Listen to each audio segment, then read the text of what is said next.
In this training session, we're looking at cascading items.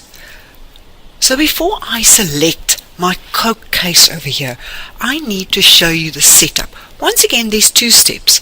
You've got to make sure that you switch on the option to be able to use cascading items under company details, and then you have to make sure that you link these two items correctly. So I'll take you to Utilities, Company Details,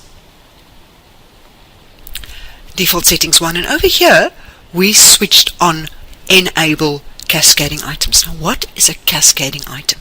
Cascading item will allow you to link two items together so that you have a bulk item that you can, for instance, GRV, and a single item that you normally sell. You will be able to sell both items, but on your GRV it normally says you buy 2 cases of Coke. Now what we've got to do is we go to Stock Maintenance, and here under Stock Maintenance I've created my single Coke. It is better to have your single Coke as your main item, because it's much easier to calculate or to see how much do you have on hand than having to look at the Coke case and then having to divide it or multiply it to see exactly what you've got.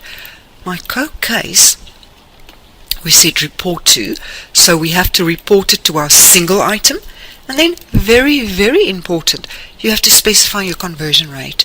So if I buy 2 cases of Coke, it will multiply it with 24, which means I've got 48 single Cokes on hand. Okay, so now we go back to our GRV, and over here, all I now do is say that I would like to buy my Coke case. That's my price. You'll see that is our latest cost price. I'm going to say 2 cases. And that will automatically show 48 single cans. Remember, the transactions will not be kept under the bulk item, under the item that you've report to. In other words, this Coke case is basically a linked item. The transactions will be stored under the single item. And that concludes cascading items.